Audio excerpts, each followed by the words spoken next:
Lakeside TV. Welcome to Lakeside TV. The Golden Eagle Theaters will have some performances coming soon. Let's take a look. Welcome to the Golden Eagle Theater. We're doing a play called Scary Stories of Lakeside, and it is 4 scary stories performed as one-act play. They're all somehow set around Lakeside Junior High. We've been working on this play for at least 2 months during 5th period, but we've also worked during prime time, and we're also working after school some.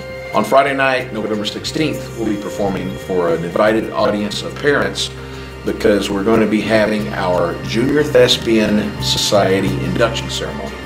On Saturday, November 17th, we'll be performing at the Junior Thespian Festival, which is being held this year at HAR-BER High School. We're going to perform our one-act play and then get to hang out with other theater students from other schools. The week after Thanksgiving, we'll be inviting teachers to bring their classes down to our room during 5th period to watch our play, Scary Stories of Lakeside. If you're interested in that, bug your teachers, tell them to come see it. Teachers, we'd love to have you. The cost will be $1 per student. Come and see the plays because I think it'll be really fun. Lakeside football has had the best year since the school's opening. Let's look at this year's team. Great season. I mean, it's history making, the most wins in school history. First time we won at HAR-BER as a 9th grade team. And first time we won in Bentonville. Oh, really? There you go. Yeah. Personally, my goal is just to improve. You know, just to get from where you guys were as 8th graders to, you know, and then move on to 9th grade. And I thought by the end of the season, we were where we needed to be as offensively. Defensively, my goal is similar, to get you to improve from where you were and transition you to the high school, introducing more stuff, putting more on you. And our biggest improvement was probably our communication skills on the field defensively, to be able to decipher things and line up, and no matter what was thrown at us, so that was big. Yeah, and not only, I mean, the team as a whole improved, but individually, I mean, we had a lot of success stories out there. So, you know, with Ned Nathan, you know, he really improved. Yeah, you know? he became a guy that could. He was our go-to receiver, definitely. Yeah, the possession guy. You know, and you know, offensive line, Kyle Kidgman to me is a success story. You know, I don't know if he even saw the field last year, and he came out and started every single game for us. You know, and we just, you know, those are just a few of the success stories that we have. Absolutely. My favorite moments is whenever we win and we sing Down by the River in a bus. That's my favorite. You know, that's sort of our tradition that we've had here. And I don't know. It's, to me, it's the everyday getting to know you kids, getting to know, you know, having a good time on the practice field. Just, you know, that to me, you know, it's not the games, it's not winning or losing. It's about getting to know the kids. And the best moment for me is watching you guys pick each other up. When someone busts a coverage or miss a tackle or make a mistake, there's always more than one guy there saying, it's okay, we got it, and I got your back. And that's the best part about football being a team sport. The season went really well. The kids worked really hard from day one. I thought we improved week by week, which was the most important thing for us. And I think that by the end of the year, we were playing our best football, and I think that was the goal from the beginning of the season, just to see the kids grow. And we had a successful year, made some history. Kids were playing hard for each other, and a lot of relationships were developed, so I thought it was a good season. Yeah, like Coach Suter said, I feel like our goal was to get better every day, you know, and just to, from one day to the next, always striving for growth and improvement. I feel like we really hit the nail on the head with that one this year. I feel like from the moment the 7th graders started coming over in January till now, at the end of the season, from where they were to where they are now has just been a huge growth. And it was just, I mean, a great group of kids that were extremely fun to work with. We're super committed to the team, and just would do anything we ask them to do. And there's nothing more that we can ask as a coach. I thought from the beginning, we had some things to work on, both as a team and individually. And the kids really relied on each other and pushed each other. And I think that we developed a good just team vibe.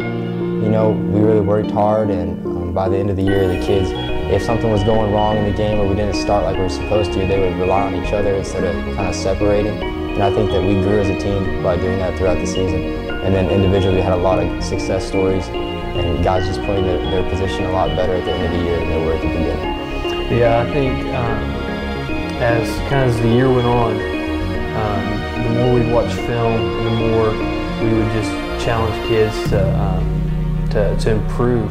The more they just took ownership of their job on the team, their role, whether that was as a scout team teammate during practice or whether that was a starter. Everybody took ownership of their job and really executed it to the best of their ability. I think the goal from day one was just to improve week by week, and not just as a football team, but just as men in general, and I think that we did a good job with that. Our kids, I think they really developed throughout this season, and they're a great group, and they worked really hard every single day, and I think the goal was just to really play our best football that we could possibly play by the end of the season. I think that we did that. My goal is always to make an impact for each student, just for them to grow as a person, just like Coach Suter said. And then whatever happens on the football field after that, you know, is a bonus. As long as each of the kids is becoming a better student and a better person, that's my biggest goal. And if they're becoming a better football player on top of that, then that's just the cherry on top. I think for me, the best moments were honestly in situations where we were having a tough time, and I saw the kids rally around each other. I thought that was really important. I mean, there's always the big moments throughout the season that you really enjoy, but for me, it was those moments where they could have separated and things could have went bad, and they relied on each other and things started to come together, and we just worked as a football team. Yeah, one of mine would be against Washington, the second week of the season. We were down 14-0 at the half, and things had we had just a few plays not go our way at the end of the half to go down 14-0, and I really feel like, just like he said, the kids just rallied around one another and they found a way to come back and win the game, and that was huge for us because that really gave our kids the confidence that they could go out and beat anybody, because that was our first win against a Bentonville school, and just I feel like that kind of set the tone for the entire season.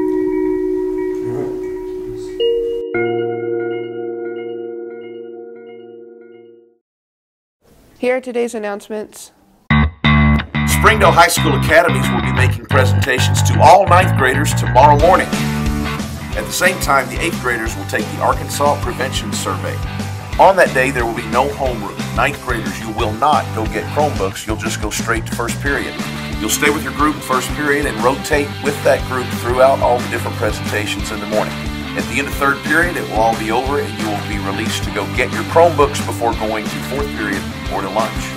8th graders, you will not go to homeroom either, but you do need to go pick up your Chromebooks before going to first period. That morning, you're going to follow a morning pep rally schedule. You'll take the Arkansas Prevention Survey with your first period teacher, and then you'll go on to first, second, and third periods as scheduled in the pep rally schedule. During both lunches on Tuesday and Wednesday, the Academy representatives will be set up in the Commons to answer all your questions about Springdale High School Academies. That's all coming up tomorrow.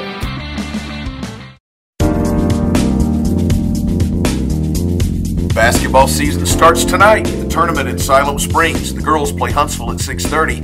The boys play Fort Smith Derby at 7:45. Please remove hoodies, hats, caps, and beanies when inside the building.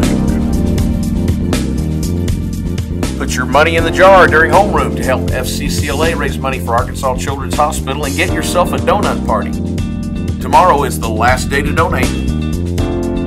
There'll be tutoring after school every Tuesday and Thursday from 4:05 to 5:05 in the library classroom.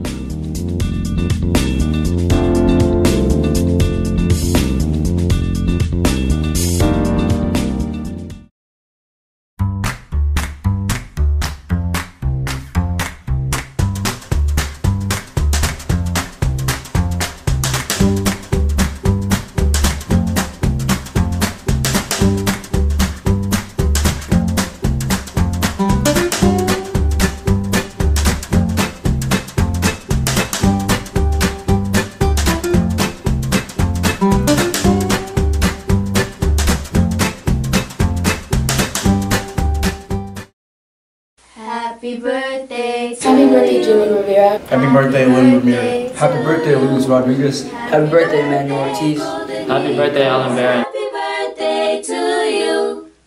Thank you for watching Lakeside TV.